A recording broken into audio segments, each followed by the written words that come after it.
तो खबर आपको मैं ये दे रहा हूं, इलेक्शन किसी सूरत किसी लम्हा पे आगे नहीं जा रहे, इलेक्शन हो रहे हैं। खबर यह है कि चौधरी निसार जो बहुत ज्यादा एक्टिव हुए थे, कई अहम तरीन विकेटों को गिरा दिया है और गिनने वाली विकेटें ऐसे अफराद की हैं जो मुख्तलिफ सियासी जमातों से तल्लक रखते थे। बिस्मिल्लाहिर्रहमानिर्रहीम, अस्सलातु वस्सलामु अलैका या सय्यदी या रसूल अल्लाह, अस्सलातु वस्सलामु अलैका या सय्यदी या हबीब अल्लाह। तमाम सुनने वालों को मेरा सलाम। मैं हूं राना अजीम और बड़ी अहम तरीन डेवलपमेंट, सियासी डेवलपमेंट शुरू हो गई है।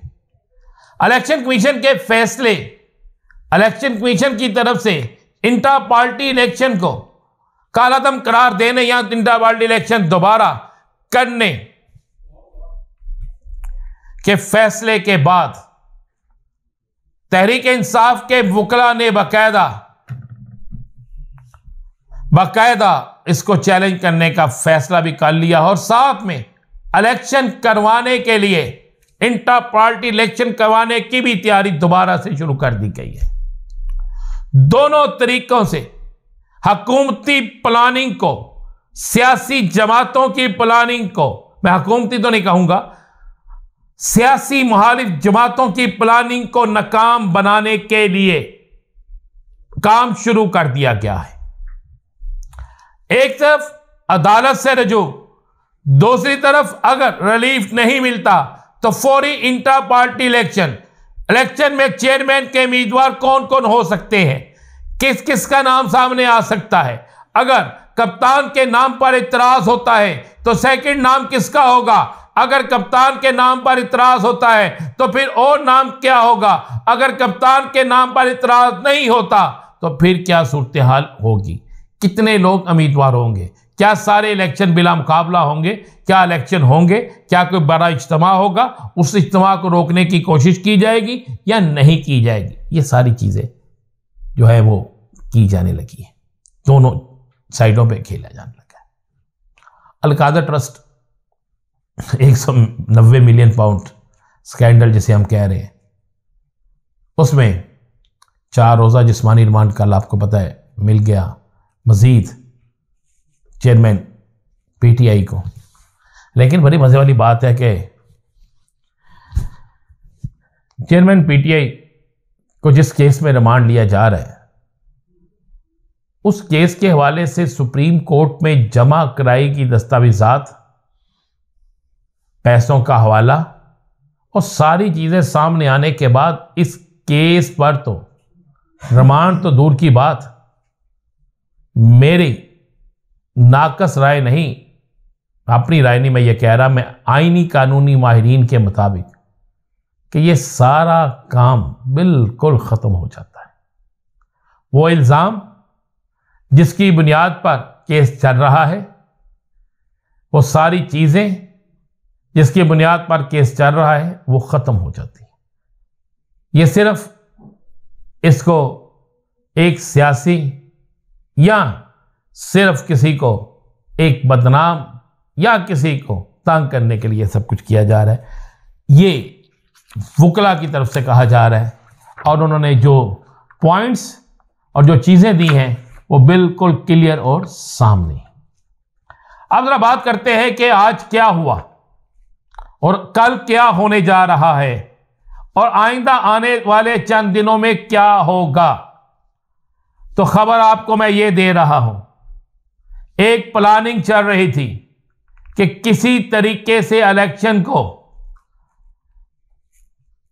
इस जुबान में कि जनाब उस वक्त में जब इलेक्शन है फला इलाकों में इलेक्शन मुमकिन नहीं है, बर्फबारी, रास्ते बंद, वोटर घर से नहीं निकल सकता, पोलिंग स्टेशन तक अमला नहीं पहुंच सकता, इलेक्शन कैंपेन नहीं हो सकती। ये बाकायदा एक तैयारी हो रही थी जिसकी एप्लीकेशंस मैं पहले भी बता चुका हूं, मुख्तलिफ सियासी जमातों की तरफ से दायर की जा सकती थी। लेकिन जस्टिस जनाब अता मिनल्लाह साहब के इख्तलाफी नोट के बाद अब यह रास्ता मुकम्मल तौर पर बंद हो गया है। और यह इख्तलाफी नोट उस वक्त में आया है जिस वक्त बहुत से लोग, बहुत सी सियासी जमातों के अफराद इसकी तैयारी कर रहे थे, लेकिन इस इख्तलाफी नोट के बाद, जो इजाफी नोट जिसे हम कह सकते हैं, इख्तलाफी भी कह सकते हैं, 41 सफ़हात पर मुश्तमिल इजाफी नोट जो है, इसके बाद अब उन तमाम लोगों की आसों और उम्मीदों पर पानी फिर गया है, जो ये फैसला कर रहे थे, जो ये चाह रहे थे कि इलेक्शन मजीद आगे चले जाएं। इलेक्शन किसी सूरत, किसी लम्हा पे आगे नहीं जा रहे। इलेक्शन हो रहे हैं, प्लानिंग इनकी कामयाब नहीं हो रही। अब कोई ऐसा खुदा न हादसा कोई ऐसा मामला ना हो जाए कि जिससे फिर सबको मजबूर होना पड़ जाए।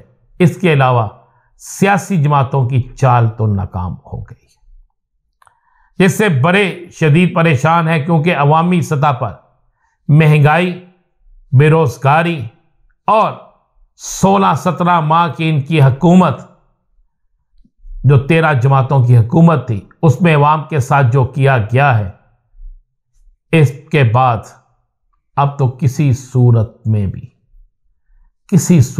भी इनका जीतना नजर मुमकिन नहीं आता। मेरे पास मेरे जराए से एक खबर आई है और वो खबर इतनी तेजी से गर्दिश कर रही है।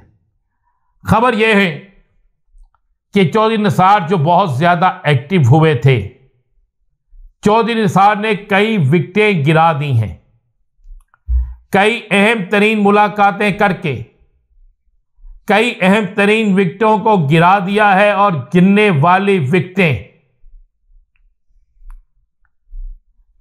ऐसे अफराद की हैं जो मुख्तलिफ सियासी जमातों से तल्लक रखते थे, जिनमें ज्यादातर तादाद नून लीग की थी।